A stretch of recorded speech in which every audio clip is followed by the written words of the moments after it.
কই গো, কি হয়েছে তোমার? তোমার এত মন খারাপ লাগছে কেন? এসো আমার কাছে একটু সরে এসো, তোমাকে একটু আদর করি। তোমার লেগে আমার খুবই চিন্তা হচ্ছে। এখন তো যুদ্ধের টাইম, যখন তখন যুদ্ধ হচ্ছে, আর সেই সময় তুমি বর্ডারে থাকছো, সেই লেগে আমার সবসময় চিন্তা হচ্ছে তোমার আবার কিছু হয়ে যাবে না তো? ধুর পাগলি, এত চিন্তা করলে হয়?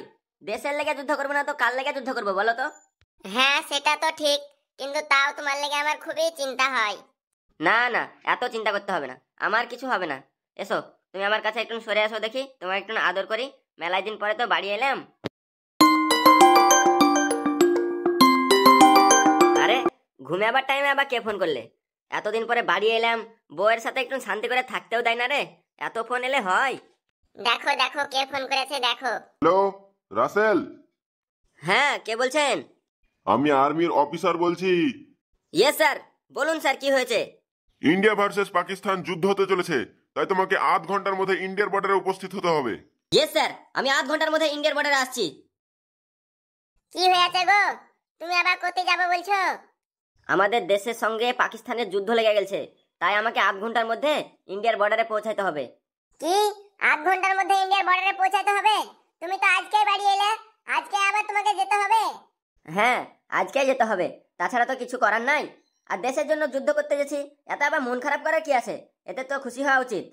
কিন্তু আমি তো তোমাকে ছেড়ে থাকতে পারছি না, তোমার যদি কিছু হয়ে যায় সেই লেগে আমার সবসময় খুবই চিন্তা হচ্ছে।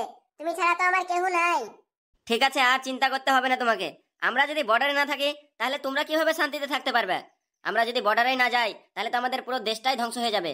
সেই জন্য বর্ডারে যাচ্ছি, এতে দুঃখ করার কি আছে? সবসময় খুশি থাকো, সবসময় খুশি থাকো। আর দাও আমার সব ব্যাগগুলো প্যাক করে দাও তো, অনেক লেট হয়ে যাবে না হলে। দাও আমার ব্যাগগুলো দাও। ঠিক আছে, তা আমি ব্যাগ প্যাক করে দিচ্ছি, তুমি সাবধানে যাও, আর ওখানে গিয়ে তুমি সাবধানে থাকিও একটু। আরে ঠিক আছে ঠিক আছে। আমার বউটা তো আমার লেগে খুবই মন খারাপ করছে। বাড়ি ছেড়েও চলে এলাম, বাপ মা সব ছেড়ে চলে এলাম শুধু দেশের জন্য। দেখা যাক এই দেশকে আবার জয় করতে পারি কিনা। এই যুদ্ধতে আমরা জিতেই ছাড়বো। যাই হোক, বাড়ির কথা ভাবা যাবে না। আর আমার বউয়ের সামনেও আমি মন খারাপ করলাম না। আমি মন খারাপ করলে হয়তো ও বেশি ভেঙে পড়বে, তারপরে ও বেশি মন খারাপ করবে। তাই আমার বউয়ের সামনে আমি মন খারাপ করলাম না।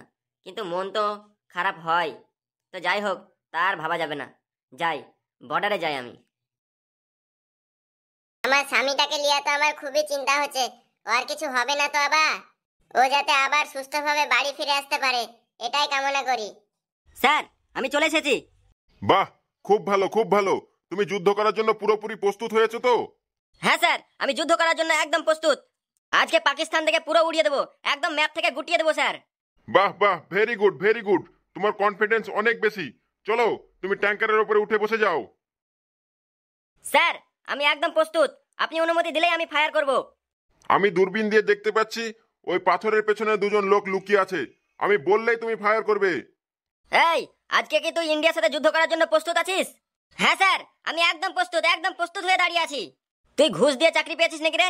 তুই তো বন্দুকটা আমার দিকে ঘুরিয়ে ধরেছিস, শুট করলে তো সে আমিই মরবো। ও স্যার, সরি সরি, বুঝতে পারিনি, সরি স্যার। স্যার এবার আমি পুরোপুরি প্রস্তুত হয়ে গেছি ইন্ডিয়াকে ধ্বংস করার জন্য। ঠিক আছে, আমি যখন বলবো তখনই শুধু ফায়ার করবি।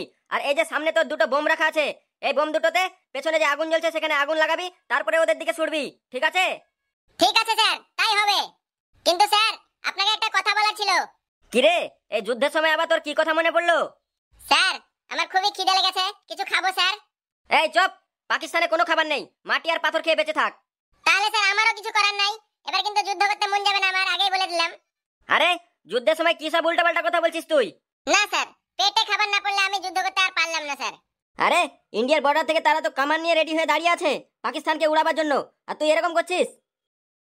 Fire, attack Pakistan. Okay sir, fire. India attack করে দিয়েছে আমাদেরকে, তাড়াতাড়ি প্রস্তুত হ, ওই যে আকাশে মিসাইল উড়ে আসছে।